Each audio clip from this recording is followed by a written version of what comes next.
Welcome, beloveds. What a wonderful day to be in your virtual presence, whether you're joining us live or if you are going to watch us later.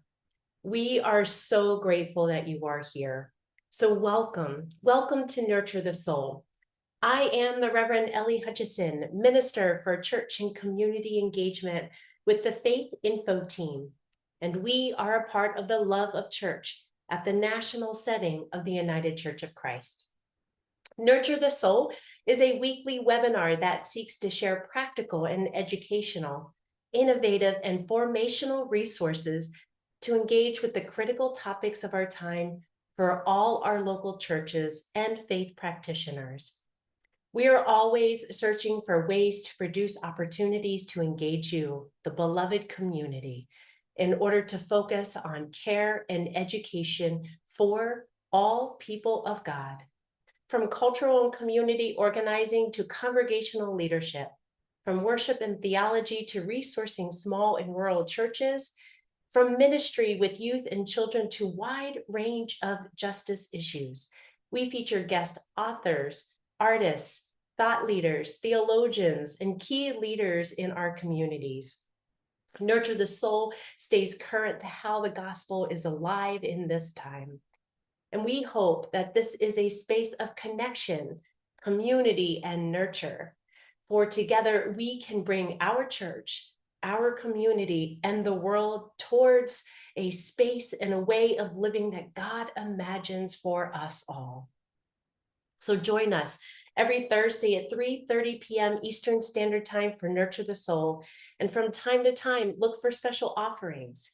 You can find a full list of upcoming digital offerings at ucc.org/events, or really on any of our social media platforms.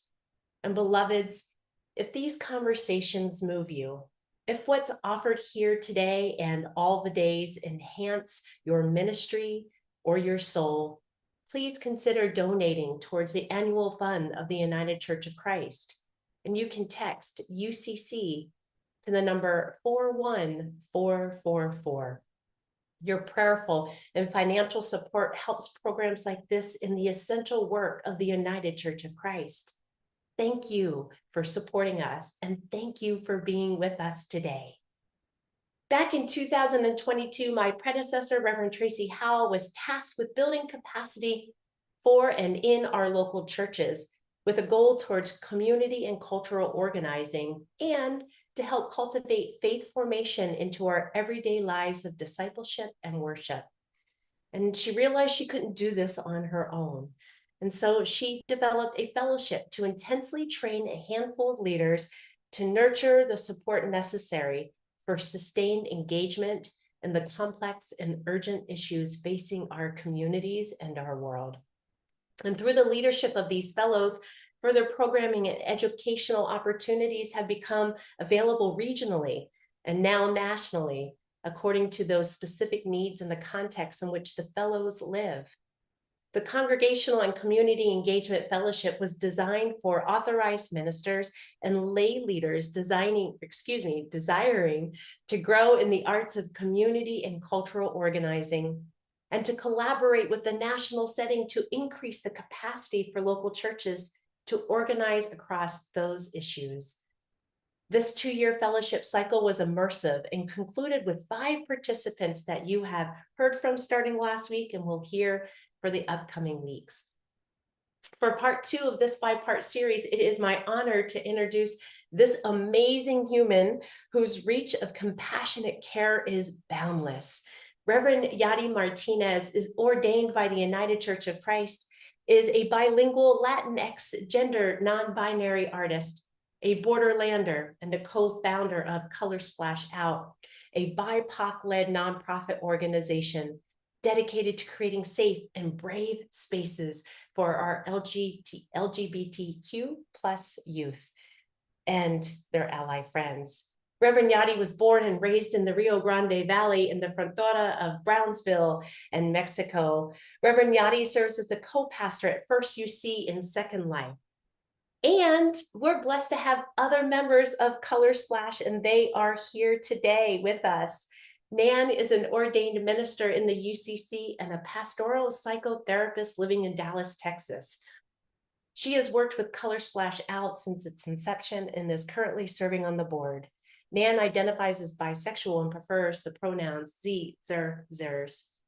Deshay Freemeyer Jackson, Color Splash Out programming co-creator and summer camp director, is the Minister of Music and Worship Arts at The Gathering, a womanist church in Dallas, Texas. They also serve as the Director of Programming and Development at Color Splash Out.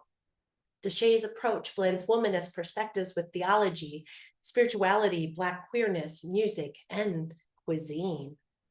Our program today will illuminate how at our core, we are dedicated to advocating for the well-being of our youth, all of the youth that we engage with.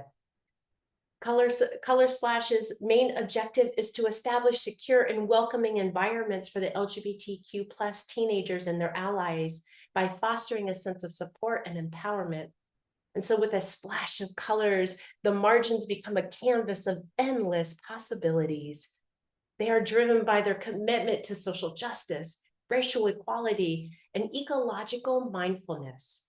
So Yadi, can you please share with us all these BIPOC narratives, experience, aspirations, and visions that you've had for a more equitable society and all that you have encountered in your work during these unimaginable and hateful times filled with this rhetoric? Absolutely, Reverend Ellie, and thank you all for being here and this opportunity for us to share.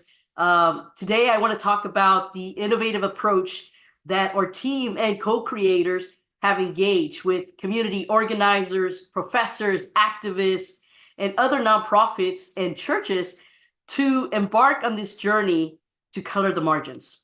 And so today I want to share our journey walking alongside LGBTQ plus youth and their ally friends, and those who are also on the spectrum. Anti-trans legislation, whether it passed or not, left a lot of young people in fear and anxious. And we noticed during this time how important it was for us to provide spaces for them to be not only seen, heard, but also empowered during these times. Reverend Nan created Flossie's Corner. Flossie is her little companion, little puppy, and it created such a calming physical camp space, but it also created a hybrid online supportive environment through our Discord server. Our director, Deshay Freemeyer Jackson, co-creator of our programming, we emphasize the social justice pillars in what we present, including programming that is racially equitable and culturally components. And so I want to share with you all the foundation of this work from our dedicated friends who we collaborate with and the environment that we are in, even in this climate where we might have protesters and people, being upset about this. And in particular, we want to share about a church that we collaborate with that has faced these type of challenges and how we have been able to partner with them in our ministry to achieve our goals. And we hope that by telling our story, that we will inspire others to see the work we've created, but also how it could be more sustainable and how it could be a collaborative, just world. And so at the end of our presentation, I want to invite all of you or anyone who has questions to please reach out. I think there'll be some information on how to do that.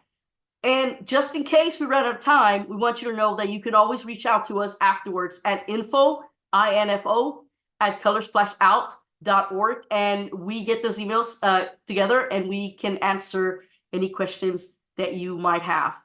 And so welcome to Color Splashing in the Margins. I will share my screen and a visual of who we are and what we do.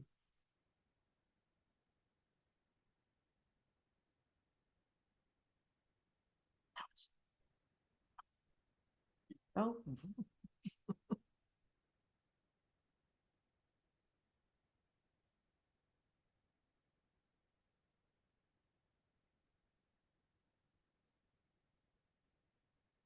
Our story begins in rural town of Princeton, Texas. This is Color Splash Out. We operate at a grassroots level with a mission to establish safe and brave spaces that foster resilience, a sense of belonging, and growth in self-esteem for young people ages 11 to 23 who identify as lesbian, gay, bisexual, transgender, intersex, queer, questioning, and beyond, as well as their ally friends. But what does it mean to color splash in the margins? It means knowing what the margins look like. It means knowing what it means and what it feels like to be rejected, bullied, or unaffirmed in your name, your gender identity, or your sexuality. And to that end, we establish secure and welcoming environments for the young people we serve, wherein we foster a sense of support, empowerment. Color splashing in the margins means knowing what it is to want, to lose, and to need. Therefore, at our core, we are dedicated to advocating for the youth with whom we engage, paying attention to their diverse needs during and beyond camp.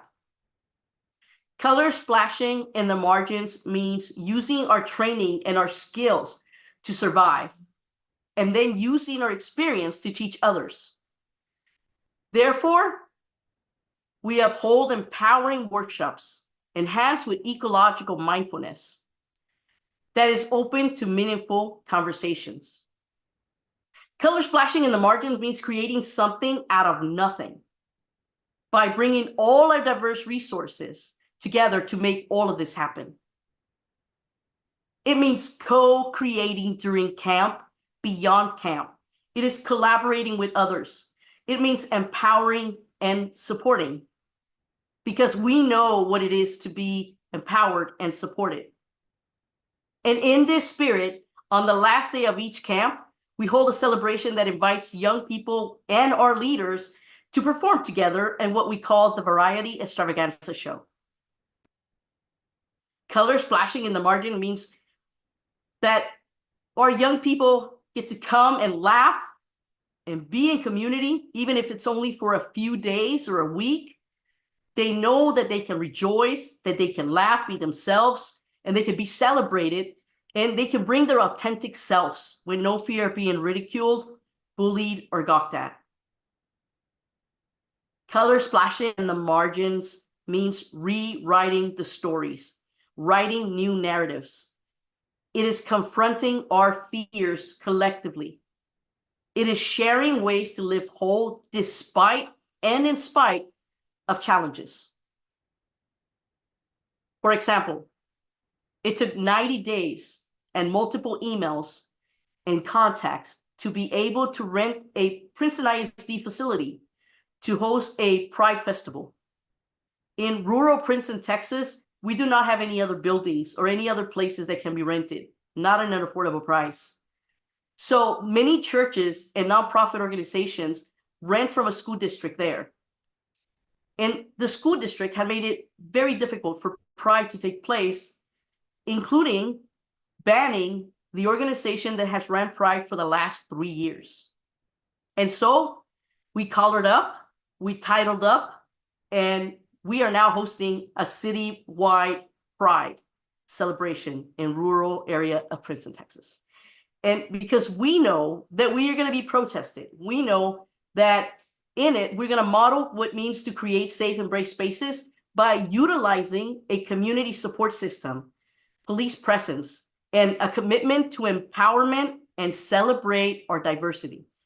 Because we know that the youth at Princeton need to see themselves, their stories and narratives rewritten. And so, color splashing in the margin, friends, means adding color to a gray and often grim world in which those we serve and those that we come across can see us pushing back shadows and creating new possibilities.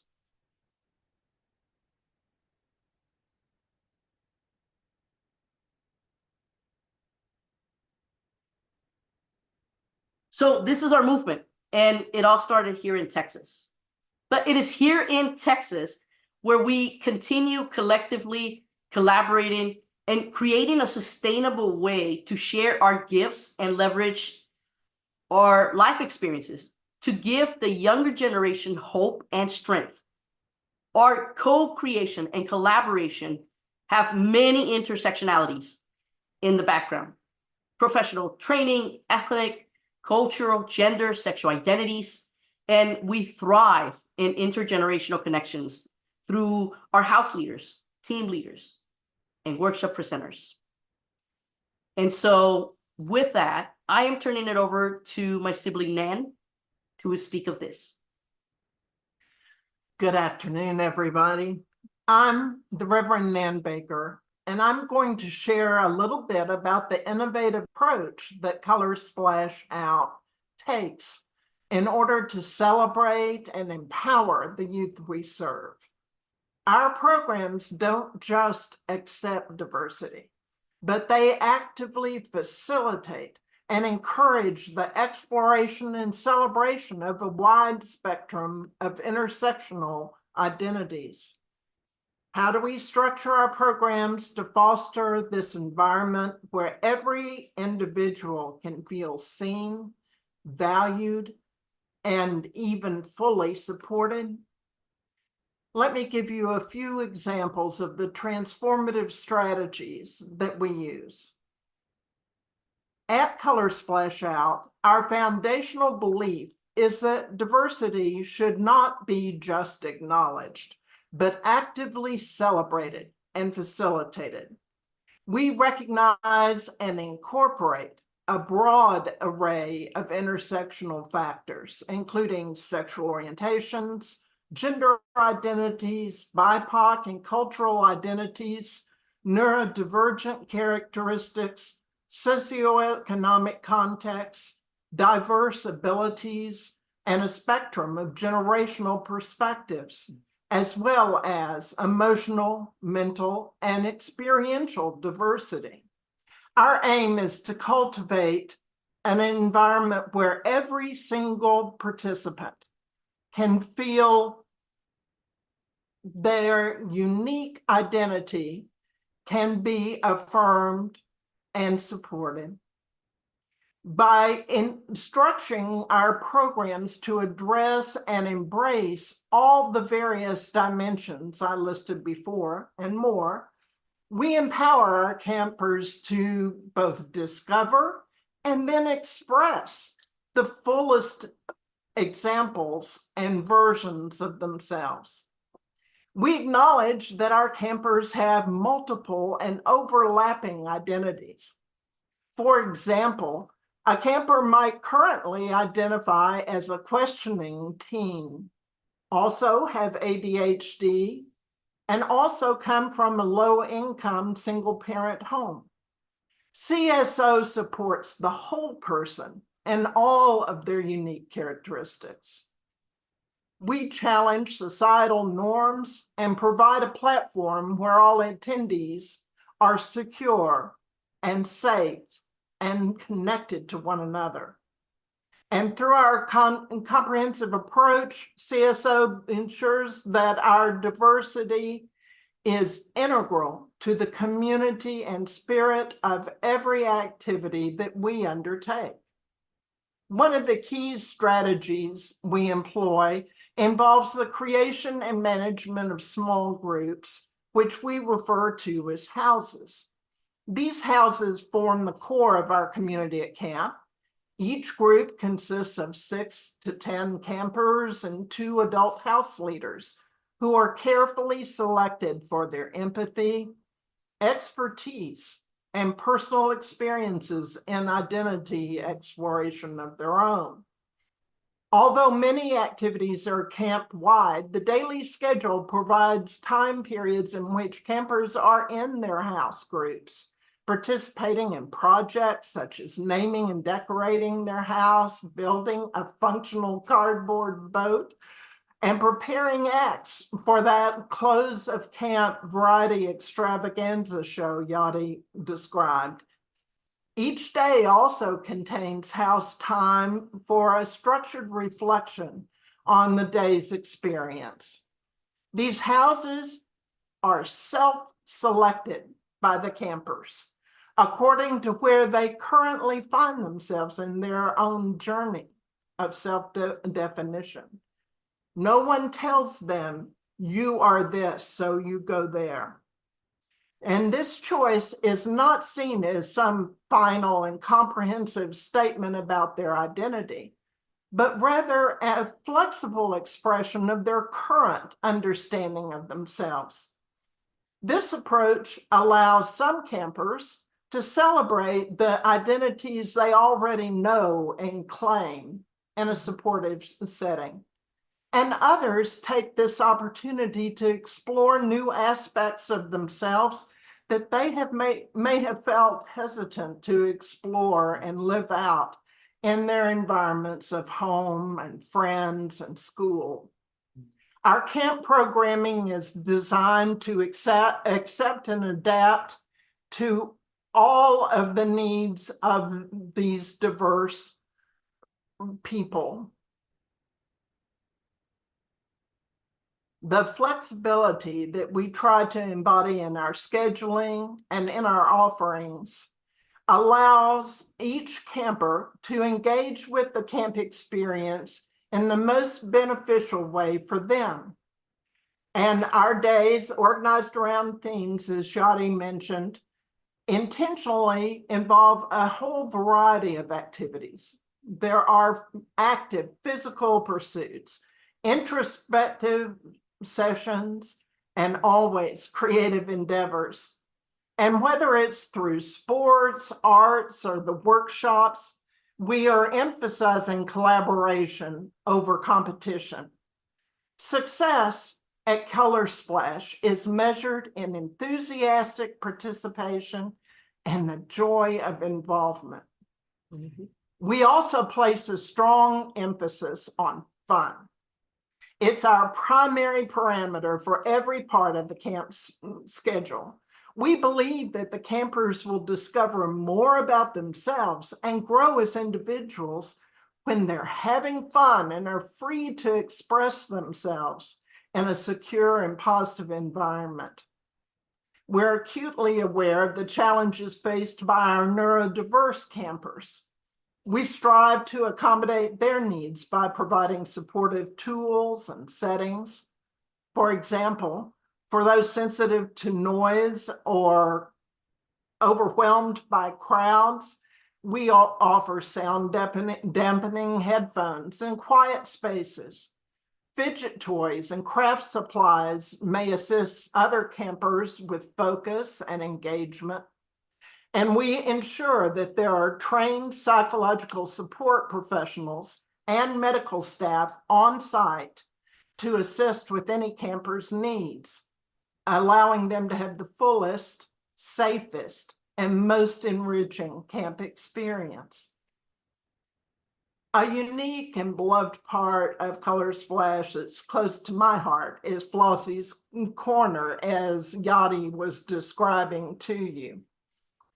It's more than just a physical space. It's a sanctuary within the camp where campers can go to find peace, engage in creative activities like crafts, listen to music, or have quiet, confidential talks with staff.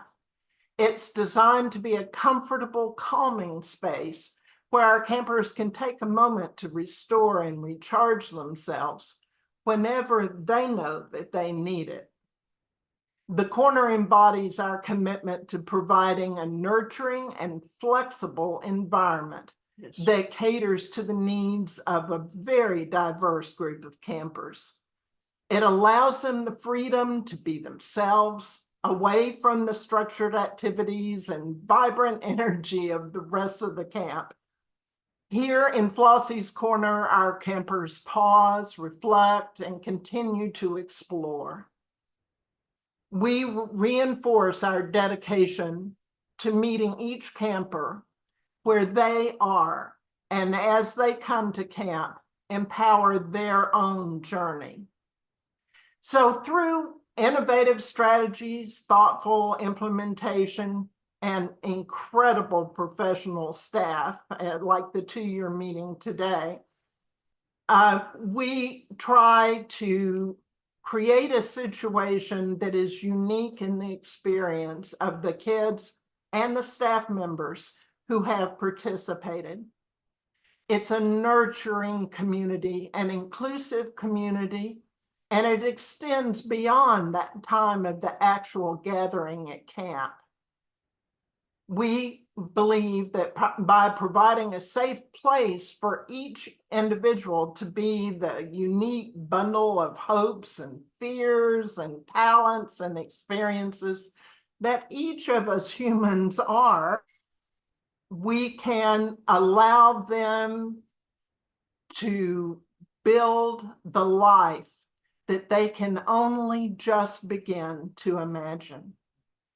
We believe that we have demonstrated a successful model for this, but we, like our campers, are continually discovering and growing.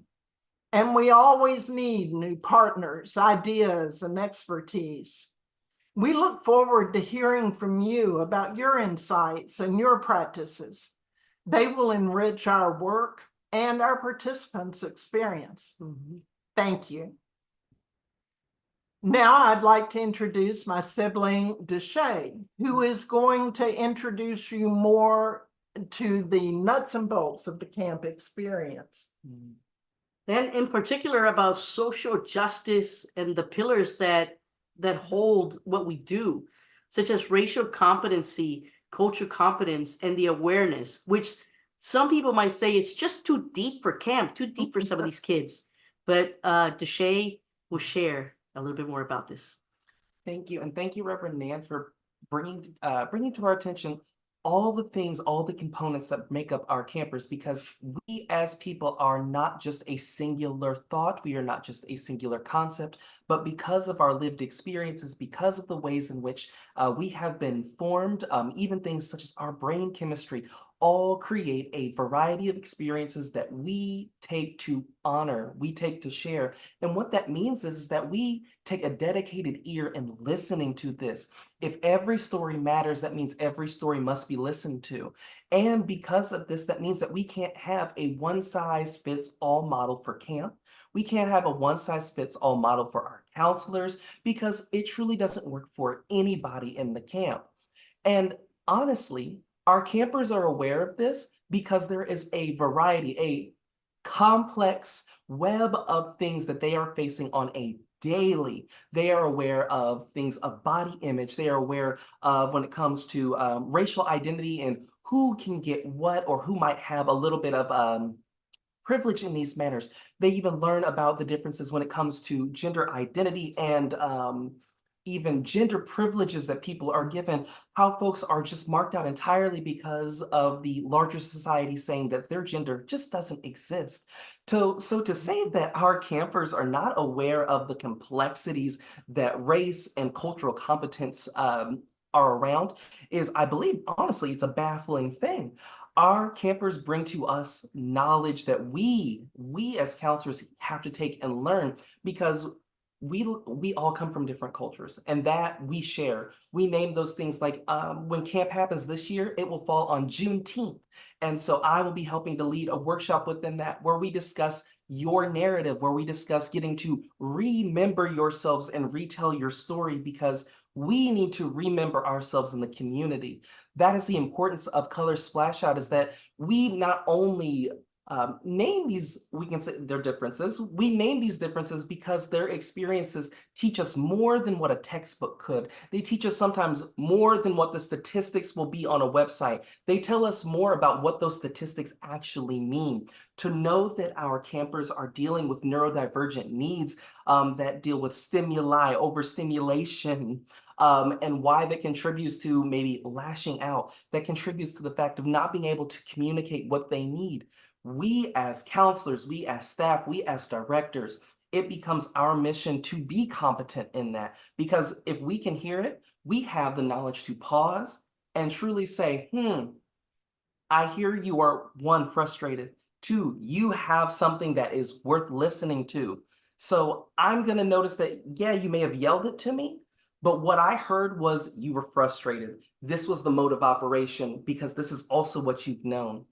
We have to understand that we're all on a journey. And because of this awareness, because of the space that we make here at Color Splash Out, our counselors and our campers get a chance to learn and grow from each other in ways that they might not get on a normal basis because of this interaction. And that's why we stress why this is important to us in uplifting, having a cultural competency, having an understanding of the differences in race, identity. All of those things remain important, not because they divide us, but because they unite us in telling our individual stories together. Amen. Absolutely. And we're actually super excited about the Juneteenth celebration because our workshops are going to be based on preparing for it. So as Shay explains, there'll be a preparation of what this workshop looks like, and then we'll have a celebration. So we're excited about that. Now, Shay and I, we have been co-conspirators of a faith community that has made their mission a priority to do kindness for LGBTQIA+ and neurodiverse folks. And recently, this congregation made the news for wrong kind of attention for others, but it was good for others to know that such thing existed. So what came across as people complaining and creating chaos, it really did expand their work so others knew that it were there. And so part of this congregation and what they do is they have what's called the North Texas Transportation Network, and they support Finn's Place. And so we learned from their efforts as a congregation and the measures that they had to take to ensure safety and make sure that everybody was safe from the people that would go to the church and the people who were attending Finn's Place and the people who needed the assistance from the Transformation Network. The North Texas Transportation Network, I'm sorry. And despite the protesters who showed up to their worship spaces and their services, and they sent unkind mail and they continue to persevere. And so there are going to be links that will be shared with you to know more about this information from Finn's Place, the North Texas Transportation Network, and Galileo Church. And so church and camp, when you think about camp and when we think about what we do, we think about church camp. And so my sibling Shay, what do you say about church camp? What are you as much as I do giggle into this, church and camp are connected in so many ways, not just in my own experience, but because if you'll allow me to not preach, but just get a little bit of connection going, church as we know it is not just a building, it's not a place matter, but it is the group that comes together to do something changing, that comes together to seek to be changed.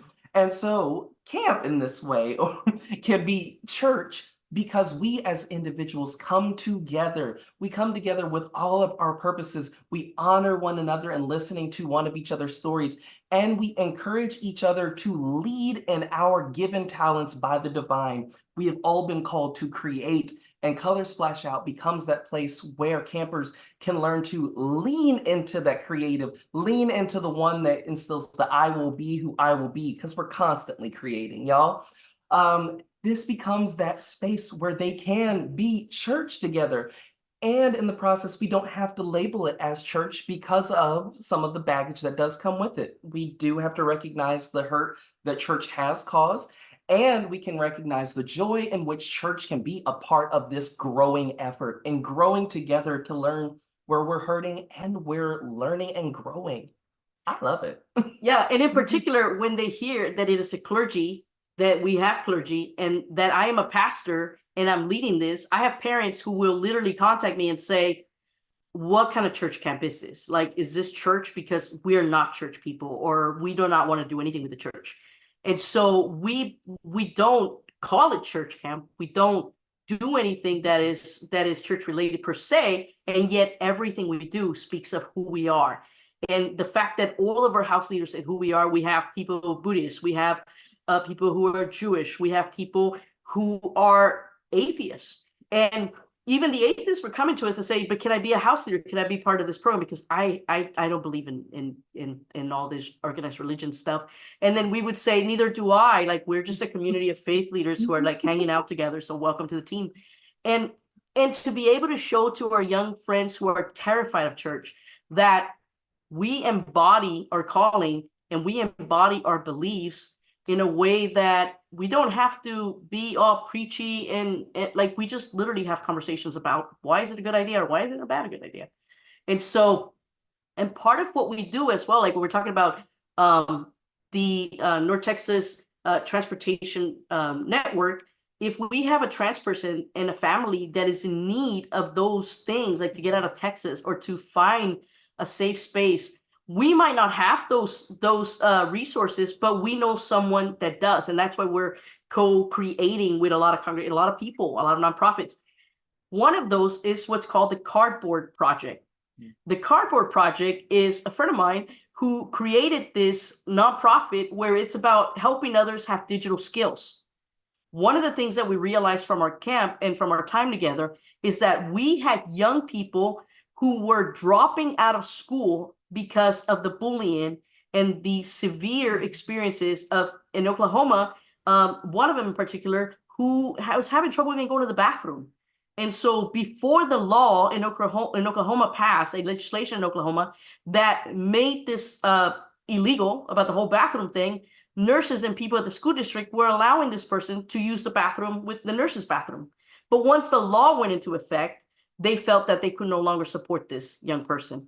And so this young person was then severely bullied, of course, but then jumped or, as you know, faced physical violence. And we have heard in Oklahoma of a young person who died after such harmful ways. And so we were lucky that this person trusted in us at camp to say, this is what's happening in my life. And I'm not only dropping out of school, I'm going to disappear. And so we become aware of how these young people are a statistic waiting to happen, a negative statistic waiting to happen. And so we were able to convince this young person to hold on until he turned 18 and then bring him to Texas where we were able to partner with others with the Cardboard Project to receive training and to receive Google support and training and certification. And then we put him in a place because of the co-partners, of the co-creators we have, where this person is like, no, we refuse to believe that only negative statistics are going to happen with these young people. And that's how we realize that we are more than camp and we're more than adventures. Camp is our gathering, our family reunion per se, but we expand way past camp. Not only now with Pride, which has put us on a platform where we have 4 people registered from a CPS agency, which really blew our mind to see because of what's been happening before the antitrust legislation here in Texas. And so when we saw that, we were like, whoa, people are reaching out because they're noticing us. And we owe it to the younger generation to not only offer a space during camp where we support them and empower them, but then not to leave them hanging afterwards. And in particular, those who age out of the system. So many of them were saying, oh, we're graduating and I just found this place. And we're like, no. We have this thing called the Fellowship of the Unicorns, where we're going to celebrate you afterwards. You bring your cap and gown. We throw a huge party for you. And then you become part of our internship program, the Fellowship of the Unicorns. And so they'll run around like they're like in horses with their thing like this. And they'll be like, and we'll make a big deal. And we're like, welcome to the Fellowship of the Unicorns. And even though, because some of them will go to college, but we're noticing that our demographics, they have no clue what to do afterwards. Like they say, I'm just lucky if I graduate, or I'm just lucky if I make it to 18. And it breaks our heart to hear that. And so we're like, oh no, we have this thing going on where you're going to enter this fellowship with us, and we're going to be in community, and we're going to be in connection with other people, and we're going to hook you up. We're going to set you up. And not everyone wants to go to college, but you know what? There's technical places, and there's now places where you can take your GED. And so this is our story. This is what we have. This is what we offer. One other way, on a slightly different basis that exemplifies this is a statement that was made by a participant, I think 2 years ago now in camp, from which I got my nickname as being the one who's older than dirt. Yoda. She said one of the things that she was taking home from camp was that people like me and like she saw herself as being could actually make it, could make it to adulthood. This person had attempted suicide in the year before, as so many of our kids have, and was struggling to know if there was such a thing as a future for a person like her. And we were able to not only talk about these things, but embody the fact that there are choices and a possible future for each one of these kids. Absolutely. And so it is through our actions and our unwavering support for LGBTQ plus youth and their ally friends that we strive to add color to grim possibilities. That's who we are. And we know that we mutually benefit through the dialogue and through the communications. And so as Nan mentioned before, we definitely want to hear from you. And we now turn it over to Reverend Ellie, as we would like to open to any questions. Thank you, thank you, thank you. This was so exciting. All of the information that you shared, all of the work that you all have done, the gifts that you give, the compassionate care that you provide to, I like how you make sure that you say allies, right? It's not just for folks who identify, it is for the allies as well. And that is so important, because then we're building community together. We're sharing those stories together. And so I think that is vital. We do have a question that came into chat or into the Q&A, and I invite anyone else to share a question if you would like. Thank you for this incredible work. I am aware of some of the risks of the legislation in Texas. So how do you keep yourselves as safe as possible? And then how do you think about the community safety around the camp? That's an easy question, right? Well, it's an important question, and it's a question that we have intentionally considered. There are several things that operationally we have put into practice. We do not advertise in any way that would allow our participants' identities to become known outside of the safe community. For example, the parents may want to see pictures of their kids during the week. So we created a closed group where they could come to see these pictures, but they were not disseminated any further.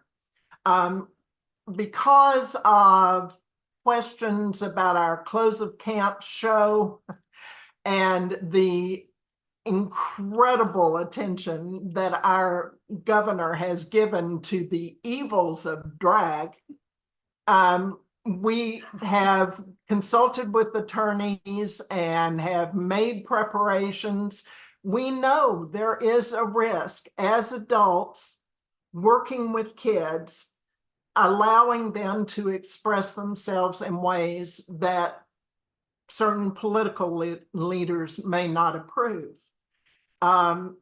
It's worth it, and we're going to do it, but we're going to do it in the safest way possible, because our safety is foundational to our kids having safety and a safe space. So it's all one integrated system to try and keep us all safe. But we know there's risks. Yeah, absolutely. So one of the things that we have is, of course, our address is at a post office place with a PO box. In particular, we know that in hosting Pride, we have called attention to ourselves. And so we try to make preparations for that by making sure that our information is not out there in terms of like, we have everything on the post office. We just gathered a separate phone number just recently, so it's not connected to me individually, or emails and things like that. And we also consult with other folks around that are dealing with legislation, who are dealing also with folks over there and asking them, what can we do to protect yourselves in terms of, for example, when it became illegal for young people to be taking hormones, to be taking shots, like if you knew about it, you could be held accountable for it.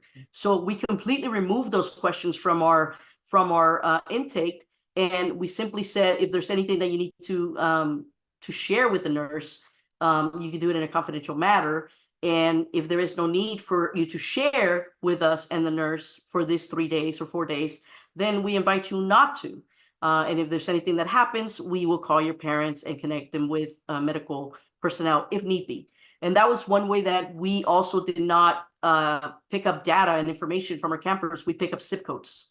So I don't know where they live. I don't know who it is. I don't, and even though in our own house leaders, we have an outside agency that does our background. So whatever information they're giving them to another agency, not to us. What I have on file is your emergency contact, and if there's any allergies or anything that we need to know of in case of an emergency. Other than that, we connected this with an exterior person that, like, I don't have that. I'm not saying I'm not going to give it to you, but I just don't have it. How do I give it to you? And so that's one of the places. It's important in these situations to protect physical safety, because there are people who are physically aggressive around these issues. Secondly, it's important to protect the programming. Thirdly, it's important to protect against subpoena, divulging of information. And so in each of these ways, we have put measures in place. Go. I think it's another question that came in. Yes, there is. So how do you find campers who really need your camp? And keep it all safe. So we don't promote. We're not promoting in social media. We don't put it out on Facebook. We don't put it out anywhere. Honestly, it's been word of mouth, and it's been sending the information to conferences, and sending information. So we send out our flyer and our information to the conference in the South, because we knew it with some other friends who we know in other conferences. We send the flyers out to them. We also send it to the Open and Affirming Coalition. As we work with them as well and sending it to them. And so then they share it also. They've shared it in their emails and things like that. And that's how we sort of internally do stuff. We don't release where our camp is going to be, except that it's in Lake Texoma. So good luck finding us. And we do that because when they register, like literally this week when our registration closes, my sibling Deshay is going to send out a welcoming letter to parents, and the address will be there. And we do that also so we don't put it on our website where we are, so we don't have surprises. And I have a question for you all, not to throw you a curveball or anything. Do it. Come on. I know you're ready. So much of where I personally feel the presence of God is through laughter. And Yes. You all smile and laugh a ton. I know that from just conversations that I've had, just seeing you all on the screen for the last 45 minutes or so. So where do you particularly find the presence of the divine when doing this work?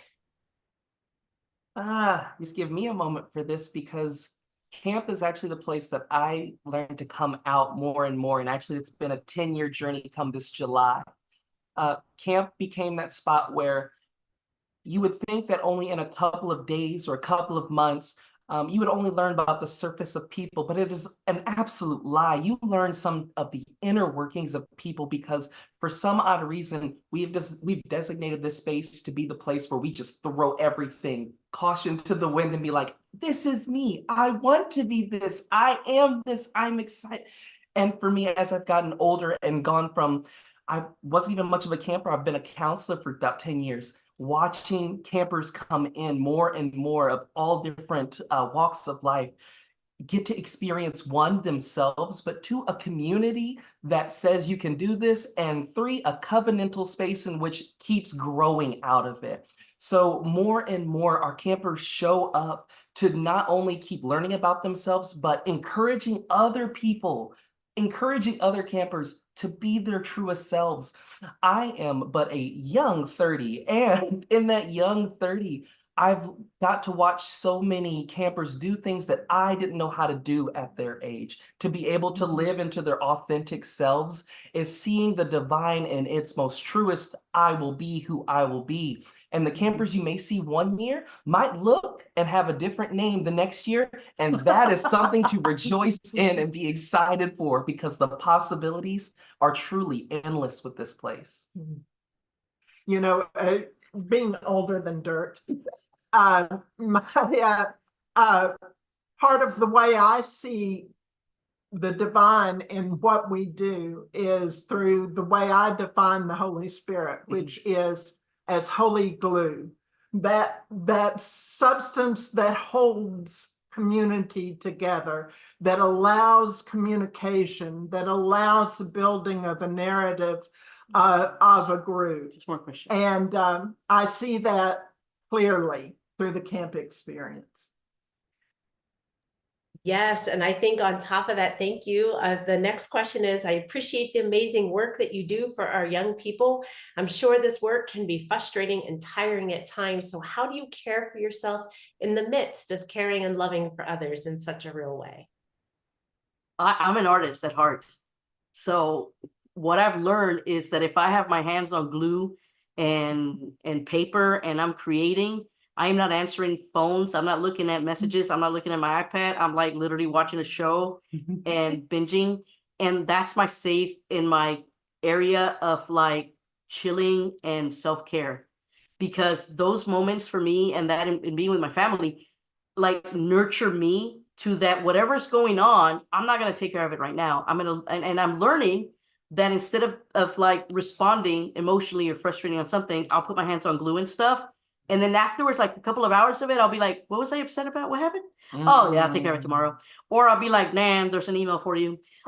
So, you know, and I think one of the best ways to really respond is that we as co-creators have also been for each other that system of support, and we're able to vocalize when we're frustrated and know that we're safe, and that's why it works. It's amazing. You know, I think, oh, go ahead. No, go ahead. I was just going to say, being both an extrovert and a 7 on the Enneagram, amazingly enough, the way I take care of myself is being right in the center of all that's going on. And so I leave camp or any of our projects filled with energy, filled with new inspiration, relaxed, and a knowledge that I am here as myself doing what I'm called to do. And there's nothing that restores me like that. You are such a 7. I'm Well, as a 5 on the Enneagram, I feel like I have need to a throw it in nap. there. My little 2 is going like, I was like, 2 over here. my little 2 is hiding. That's what, and again, that's what we connect with Nan. You know, we're like, Nan, you have an email. So I love it. I love it. Someone asked, how many campers are there and how many have come back? So we were just talking about that earlier. This year we lowered our expectations of campers because of we always struggle with funding.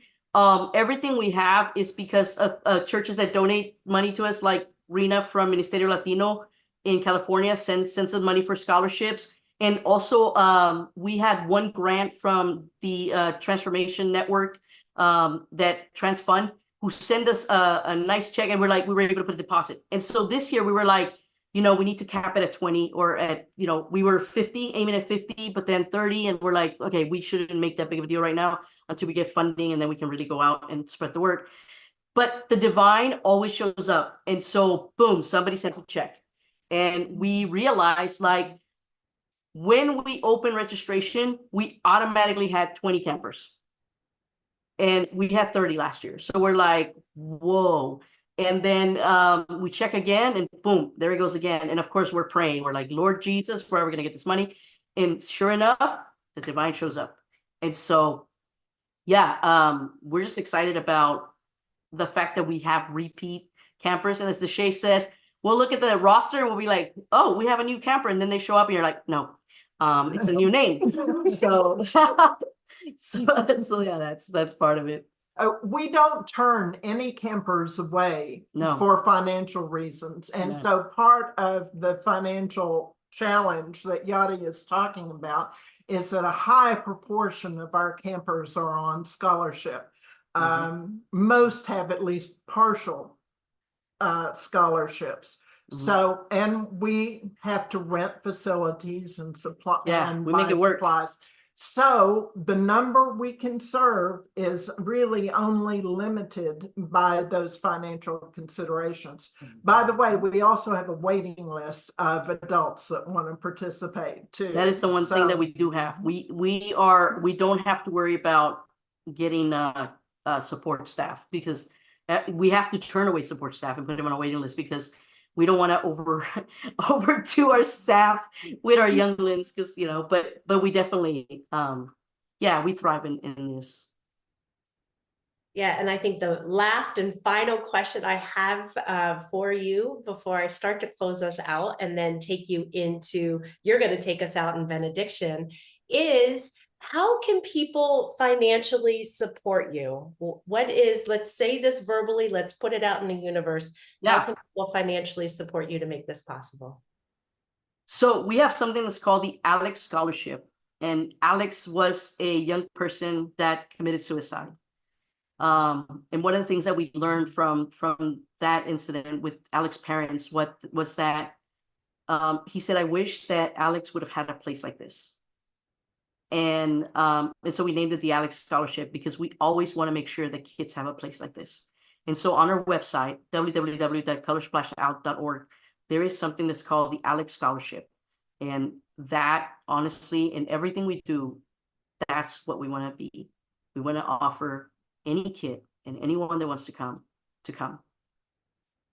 And we also can take donations directly to Color Splash. Yeah, right there on the website. It's right there. Yeah, so absolutely. That's a possibility. And there are times when we need contributions in kind too, for materials and that sort of thing. So anyone who would like to participate, no matter where in the universe you may live, come on.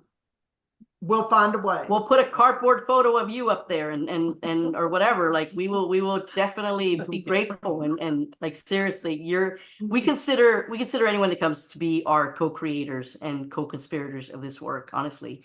And we're just grateful for this opportunity. Thank you all for being here, your questions, and thank you, Reverend Ellie, for having us.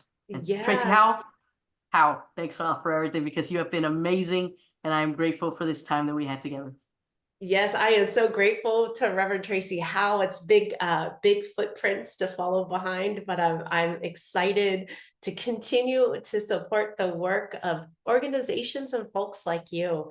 Next week, join us as we hear from Reverend Jen Butler for conversation around the growing realities of extreme poverty, and learn how one congregation decided to enter a journey of accompaniment rather than engage in the typical transactional social service model. Jen's congregation uses the values of community abandonment of those in extreme poverty by paying exquisite attention to the ethics of belonging, community, purpose, and dignity. And as always, we are grateful for your presence, your gifts, and your questions. Remember to join us every Thursday at 3:30 p.m. Eastern Standard Time for Nurture the Soul. And you can find this recording on our social media websites. And I'm turning it back over to you, Reverend Yadi. Can you take us out with your benediction, please? Absolutely. Let us go forth from this place to find a self you can live within, a cause that you can live for, and a Redeemer whose love you can live into. Blessings. Amen. Bye, y'all. Thank you.